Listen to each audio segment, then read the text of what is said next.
Hi, Andrea. Welcome. Thank you, Courtney. It's so good to be here with you. Thank you for the invitation. Oh my goodness. I'm so honored to have you here with us. And for listeners and viewers, here with us today is Andrea Yang.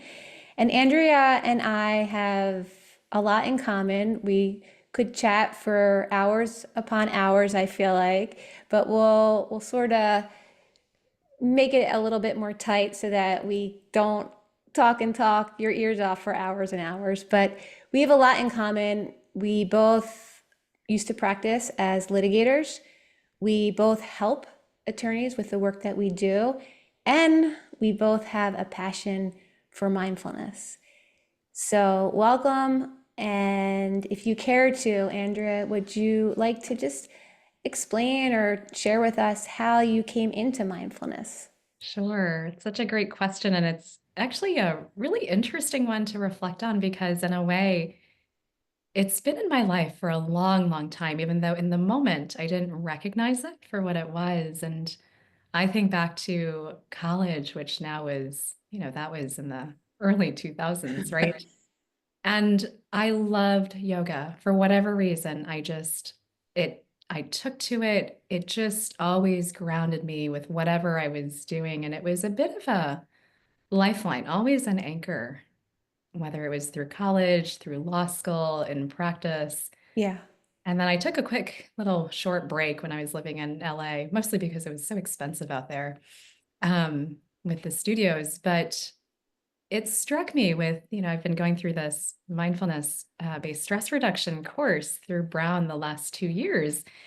And it was at this all-day practice retreat where, all of the different mindfulness practices come together, both the sitting practices, the walking meditations, the yoga postures, the loving kindness meditation, like everything comes together in that one day. And I was like, oh my gosh, like, is that what I've been doing this entire time?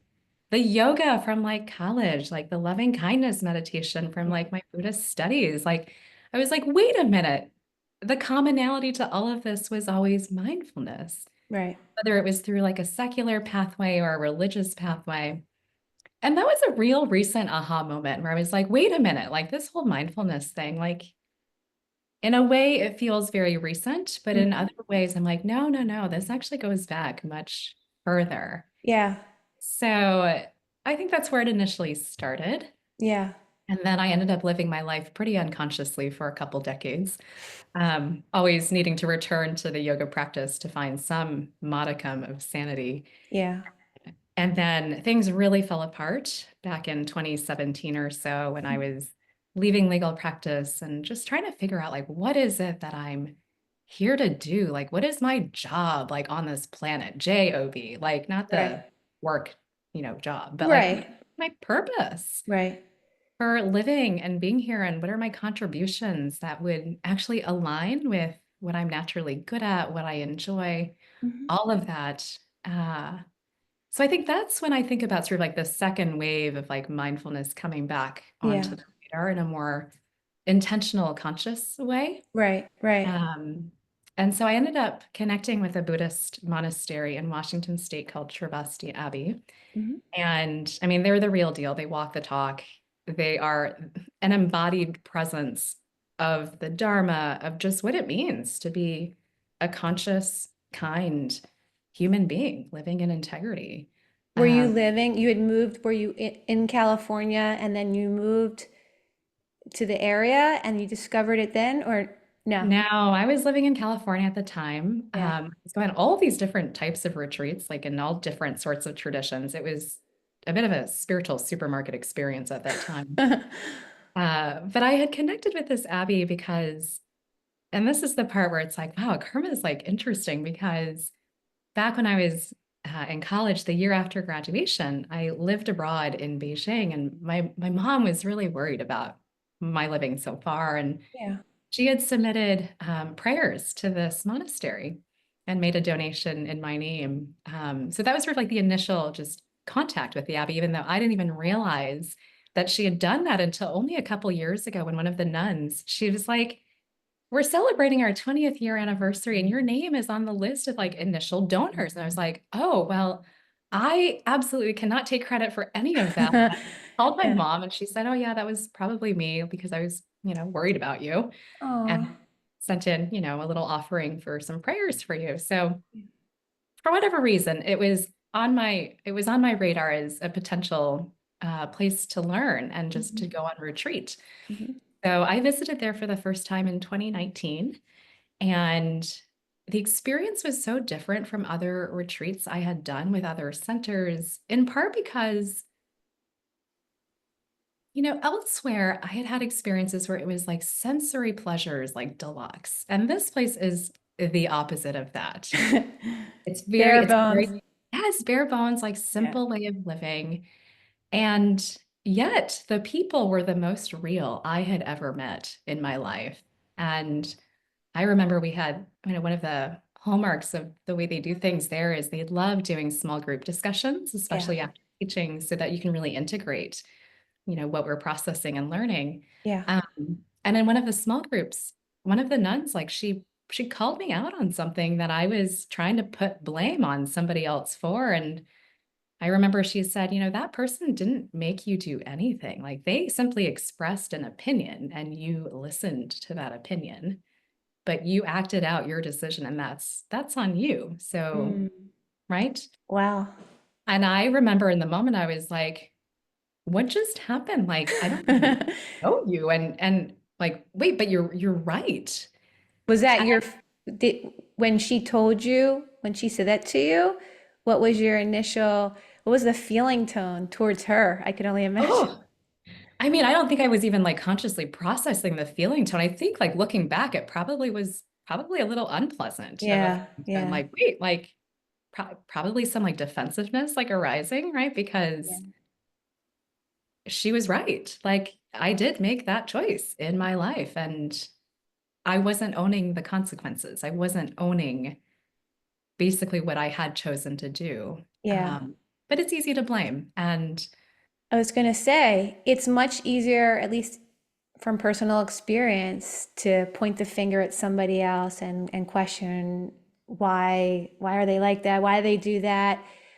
But it's much harder work to turn inward and to explore where maybe we can actually allow space to not better ourselves, right? Because we learn with mindfulness practice that we're already complete and whole just as we are, but we can notice just how judgmental we are of other people, how quick we are to blame them. It's not us, it's them, of course, unless there's something that maybe is really pleasant or we're really finding to be positive about ourselves. I think the moment there's any type of sensation or feeling of it being unpleasant, we're so quick to blame it on the environment or the other people in our lives rather than turning inward, which can be really, really challenging at times.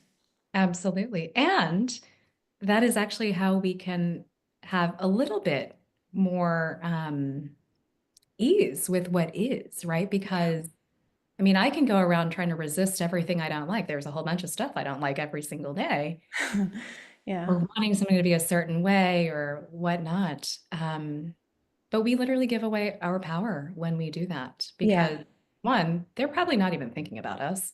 Right. And people don't really change unless they want to change. Right. And sometimes people aren't ready to change. And it's really not my place to be like, but you should change. I mean, who am I to go about bullying people into change? It's spot on, and I know you mentioned MBSR, so I'm excited to venture in that direction. But touching upon what you just spoke about with, we can't make other people change, but what we can control is how we're responding to the difficult people in our lives, or maybe the people who say things or do things that we don't agree with. We can notice what is coming up within ourselves, and that awareness is the gateway to more ease, more freedom. Mhm. We teach this. We're in week 7. We just finished week 7 of the MBSR program. Those of you who aren't familiar with MBSR, it's foundational mindfulness program known as the Mindfulness-Based Stress Reduction program. And again, what we resist persists. It can just grow stronger. So if we are trying to fight the ways of other people or even life experience, oftentimes we're going to create more agitation for ourselves, both in mind and body. But when we can notice that and we can touch into the reactivity in the body and the mind, then we can invite a bit more calm, more ease, and actually open ourselves up to possibility and more creative ways of adapting to what's here. So it's a beautiful, not always easy, but it's a beautiful way to offer yourself, getting back to what you were saying about loving kindness, compassion, to be more kind to ourselves in a world that oftentimes can feel very unkind. Absolutely. And I loved your language there of the gateway.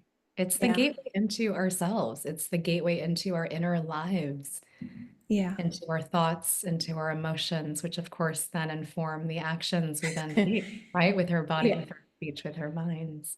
Oh, there's an abundance of information that we can learn from. At least I know in my mind, in my body, just sort of exploring what's coming up at any given moment. There's so much potential for learning and growing and healing. So I am super excited to talk about MBSR with you because it's something that we're both passionate about. And I know you're in a pretty intensive program right now at Brown. And so if you could tell us a little bit about how what initially drew you to that program and how it's going. Yeah, so first of all, I love, love, love this program. And initially I came to MBSR last year because I wanted more secular tools for mindfulness, especially with, the people I work with for coaching. And, Right. of course, there are techniques that I can share and teachings from the Abbey, really through the Dharma lens, but it's corporate America, right? So I'm not Yeah. going to Yeah. really take a religious approach at all because that's not appropriate for that setting. Right. So I thought it'd be really useful to have a secular pathway. And that's really what initially brought me to the MBSR course. And I thought, I'll just, learn a couple things and that'll be that. Um, but then it ended up being this incredible 8-week experience. The teacher, her name is Lynn Kerbel, and she's like embodied presence. And I think like just a living anthology of poetry. Mm, The way poetry just flows out of her, it's really stunning. yeah. And it was a very humbling experience because, I mean, I've shared this with you before, but I thought I was a mindful person going into that class. And, like the first couple of weeks, I was like, whatever, who needs to do the homework? I'll just go to yoga class and I'll just call it a substitute. And we would explore, kind of what our reactions were to the homework if we did it, if I did it. And I remember in one class, like I was feeling a little defiant about and having not, done the homework. And the teacher, she was so kind and so unrattled by my attitude. She was just like, your commitments are between you and you, and you've paid money for this course. So, Yeah. Yeah. right, like you can do with it as you wish. But the invitation is just there to just try it out and to see what happens. Mhm. And then lo and behold, I was like, well, ooh, like she's right. Like these are my commitments, and I have signed up for this class. This was a voluntary choice. So, what would it look like to actually just try doing the homework? And joke's on me, I started doing the homework and I really just felt so much better after Mhm. each practice. And of course, the point of mindfulness or MBSR, it's not necessarily relaxation. It really Right. is learning to come to be with what is Right. without wanting to change anything. And yet, ironically, I always actually felt more peaceful and at ease after each of the practices. So then I was like, oh, well, I guess these practices work. Yeah. And then, I mean, and this is the part where I think like having teachers who really embody the teachings, like Yeah. it really makes a difference because we would have these opportunities to do periodic check-ins one-on-one with the teacher. And I remember, maybe like the first or second time I got on a call with her, just the way she would just ask, "How are you?" Mm-hmm. Mm-hmm. Just the way it was asked, just the way she was present, I would just start crying. Mm. And it made me realize, and one thing that I really took away from that first go around last year was, wow, like I'm not a very good friend to myself. Mm. What would that look like to be a Yeah. better friend? Um, yeah. And so that course finished, and I remember thinking, like, I don't know, maybe that was just a little fluke. Like maybe that was just an accident. They just happened to work those practices for a little bit. Little bit of And skepticism yeah, totally. there. Not quite Skeptical sure. vibe. Not quite Yeah. sure. And Brown does this really nice thing where, anybody who's an alum of the initial 8-week program, they host these quarterly all-day practices. It's really for their current students for Yeah. that Yeah. session, but they invite any alum to just drop in and join Yeah. them. Mm-hmm. So I joined them for, I think it was maybe like the following quarter. It had been a couple weeks since I, stopped doing the practices again. And it was again just like this incredibly moving day where I think that day, that same teacher, she led this beautiful talk on just what it takes to become real and what it Mm. takes to become authentic. And she tied it to this beautiful story, the Velveteen Rabbit, and all of the ways, the Velveteen Rabbit is this beloved toy that is so worn, like the eyes are falling out and everything. And it really was just a good reminder of just, what does it take to become real? The rabbit ultimately becomes real at the Yeah. very Yeah. end. But that it takes time. This is not an overnight practice. Yeah. And that it's not about becoming, quote, better. I mean, there's like that subtle layer of aggression, right? When we're really honed in on like, I got to get better. Like I have to do this better. I have to be a better person. And what is it like instead to live life where it's just, as you said earlier, whole as we are, complete as we are? And I think practices like the body scan, for example, the MBSR course I'm taking this time around with this second teacher, Colleen Kamenish, she leads these beautiful body scans where the way she walks us through like each of the parts, the way she talks about just really thinking about the body being complete just as it Mm. is Yeah. without needing to do anything, right? It's such a good extrapolation for just how we can live our lives now, right? Like often it's like, oh, like, when I get validated or when I get that gratification from Yeah. somebody or get that award or like that next certification, then Yeah. I'll be complete. No, like what if we're complete just as we are In this very moment. in this very moment, Yeah. all of our parts? Yeah. And no Which, matter, sorry, I didn't mean to cut you off. go ahead. But to add to your point, when I was on retreat with John Kabat-Zinn, he speaking about the body scan, he led the most beautiful body scan, much more into the nuances of the different parts of the body than what I often guide at the Center for Mindfulness at Jefferson.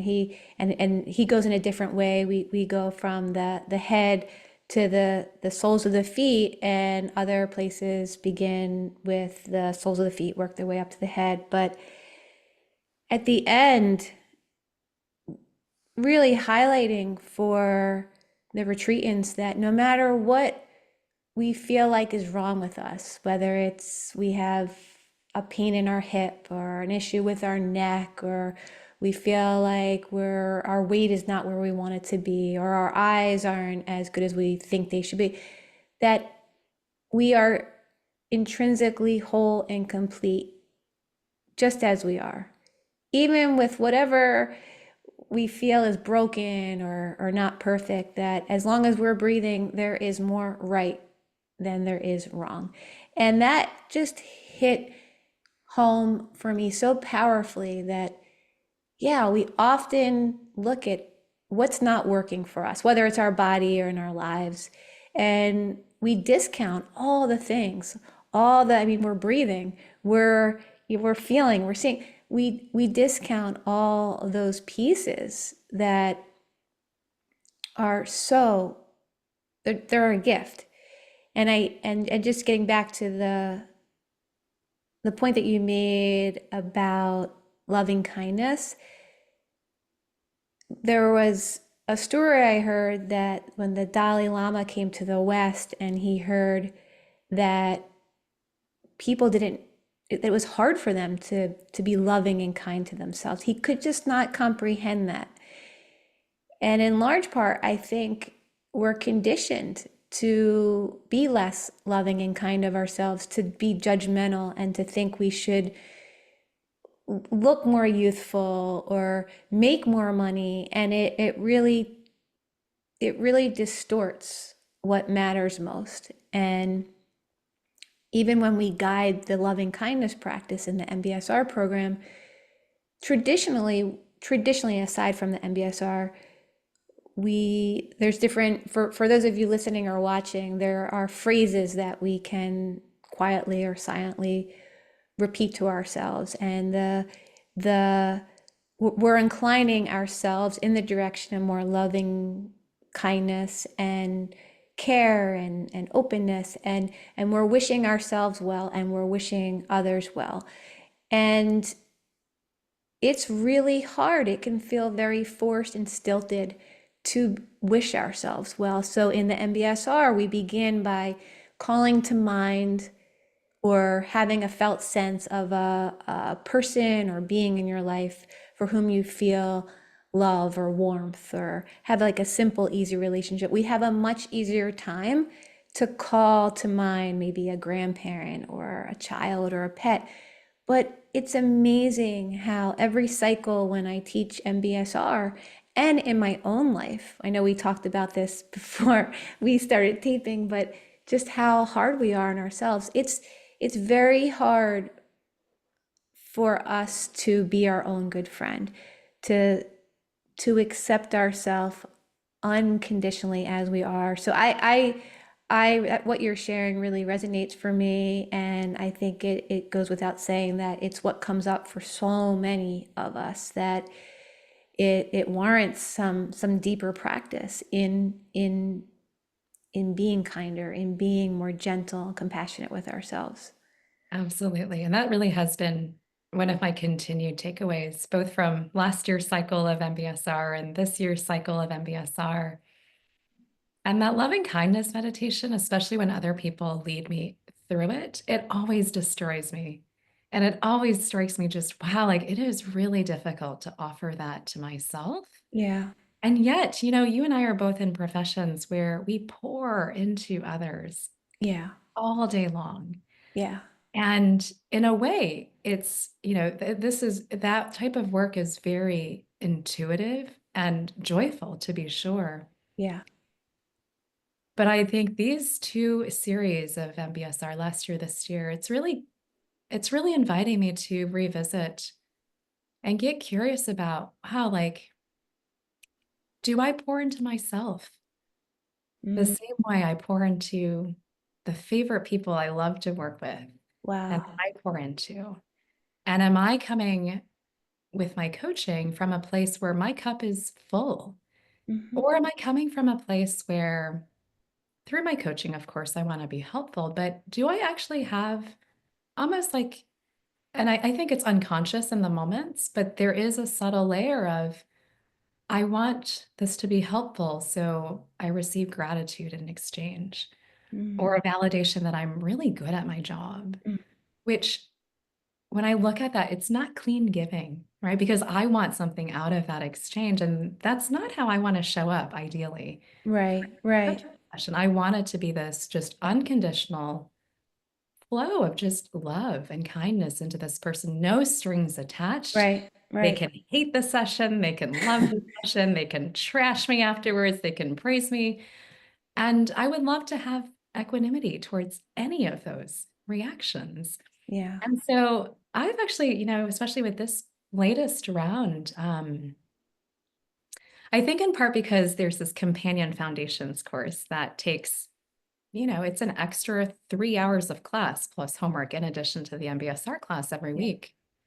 So it's literally time. And one of my classmates put it best. He's like, I love these classes because I feel like I can hold the world at bay when I'm in class. Mm, This is literally time for me yeah, in a community that's like-minded, going in the same direction. And I was like, wow, it's so true.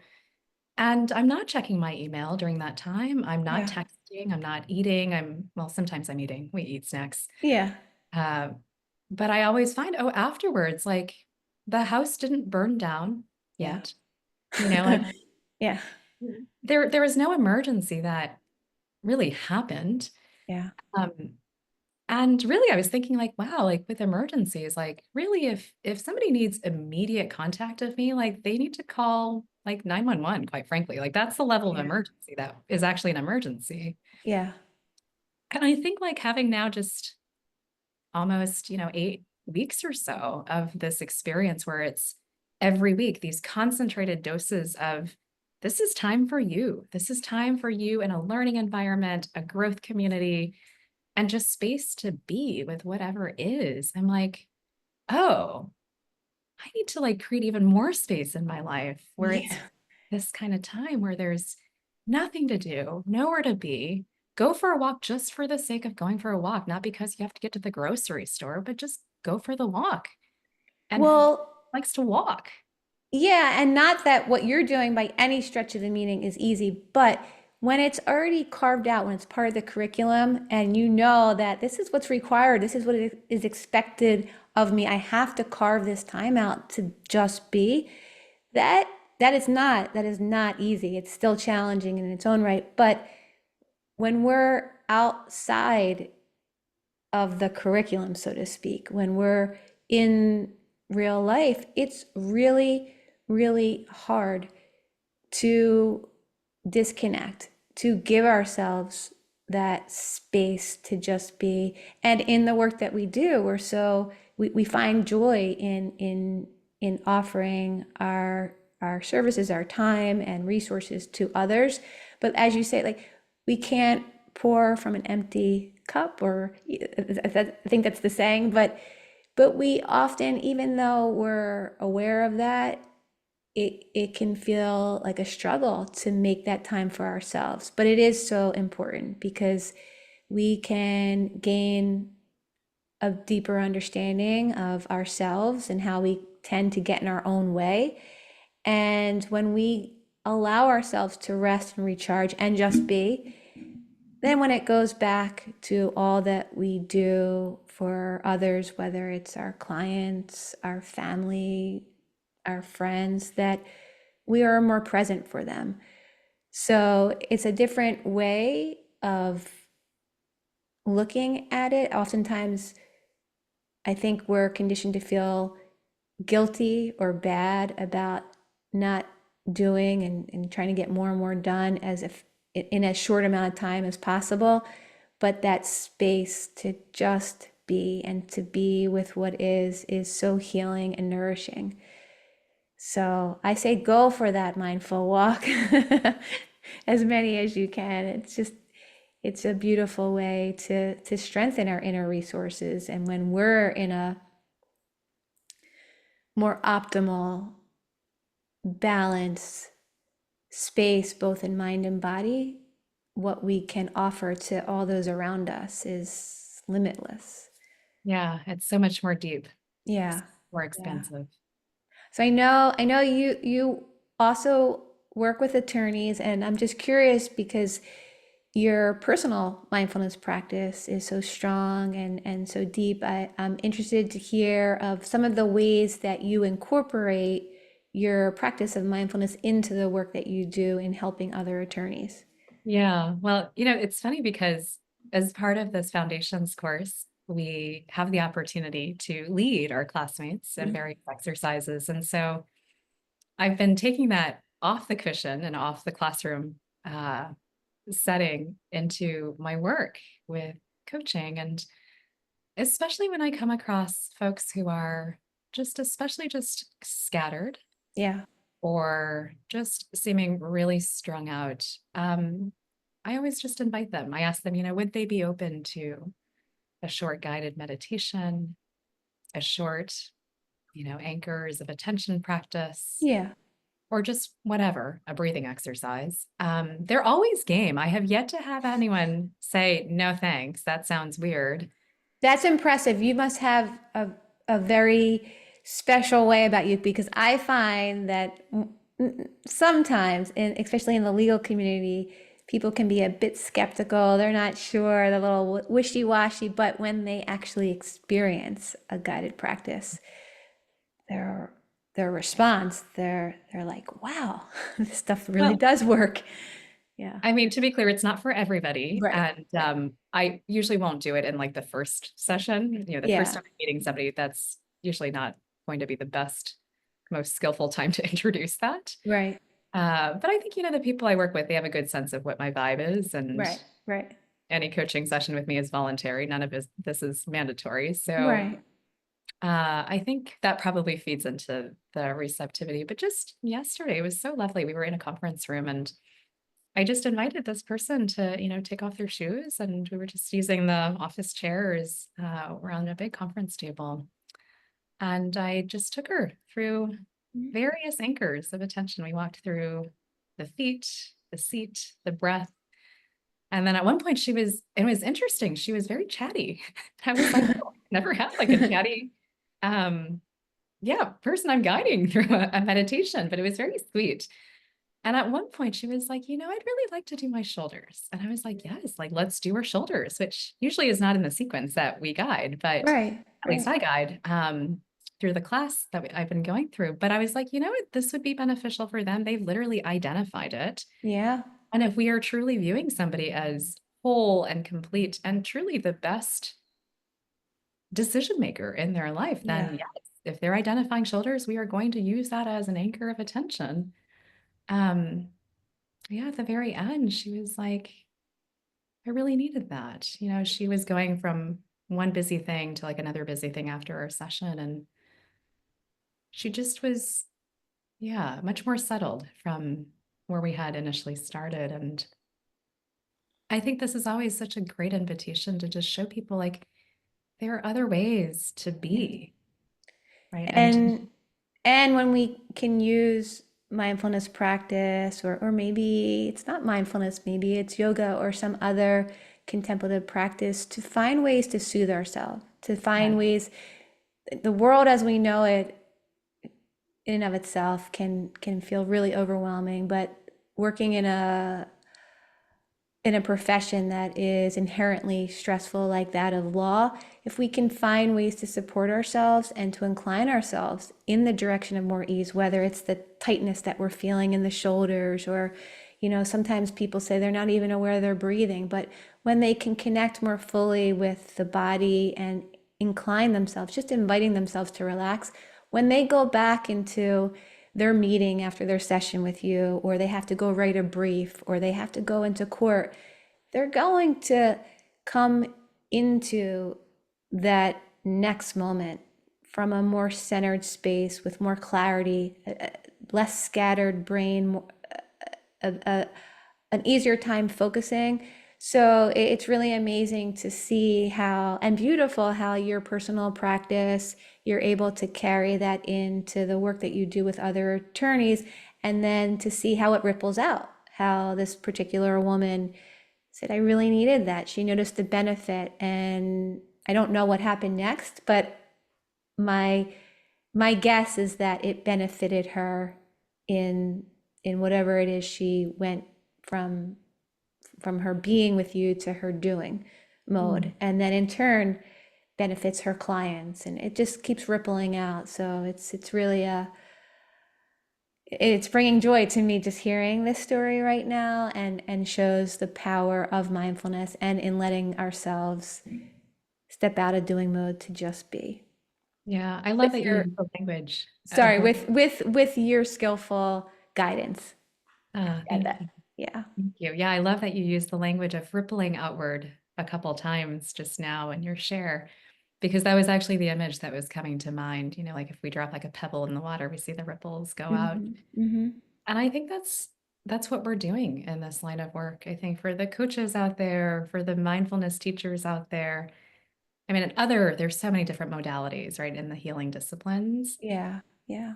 But yeah, it all starts with one person at a time. And if we have the good fortune to be able to work with a group, Yeah. as you do as well, there is something that really magical that happens when people experience their own being with the being of others, Mm. and to know that they're not alone Yes. in the practice, in the profession, in whatever experiences they're going through. And I think we're in a profession where, it's not necessarily widespread to just, I think people sometimes feel like there's a pressure to put on a good front. Yeah. It's Yeah. fine, everything's going well, I'm busy, all the things. But there's such freedom and there is such weight that can be lifted when we are actually just honest with Hmm. ourselves and each other about how we're really doing. Yeah, I know, having practiced as a litigator for close to 20 years, that to expose your vulnerability, to expose that you're feeling anxious or scared or that you're in some way struggling, that we often tuck that under the carpet out of fear for how we'll be perceived. But when we can feel the supportive community, whether it's our colleagues or mindfulness groups or teachers, and we can really sense in to that connectedness to know that we're not alone in our thoughts and our feelings. That's so powerful. And we as teachers, we're just planting a little seed, and they can water the seeds as they care to, and then they can experience the fruits of their practice, to watch those seeds really flourish and grow in endless of ways. So I'm getting so many images of nature and plants and growth and ripple, the tides and the water and the movement. It's yeah, it's pretty neat what I'm connecting them with. But I've really enjoyed our time together. As I mentioned in the beginning, I think we could have a discussion for hours upon hours, but I am aware of time, and I did want to give you some time to share with our audience how they can connect with you if they'd like to. Oh, thank you. Very kind. People can find me on LinkedIn. You can also find me through my website, AndreaYangCoaching.com. Those are probably the easiest ways to get a hold of me. And I just checked out before we started taping, you shared your website with me. And I will say to all of you listening or watching, just going onto Andrea's site, the homepage was so soothing. So if nothing else, just go onto Andrea's site and find yourself a beautiful picture, but really even deeper than that, to connect with Andrea. I know just in our short time that we've had together, I'm feeling more at ease, more connected, and such a deep sense of gratitude for this time together. So thank you so much, Andrea. It's completely mutual. Thank you for creating and holding this space and all of the beautiful work you are breathing into and pouring into the world. Likewise, I'm excited for you, and we'll continue hopefully to stay in touch so I can hear more about your experience at Brown. I would love that. Thank you, Courtney. Thank you.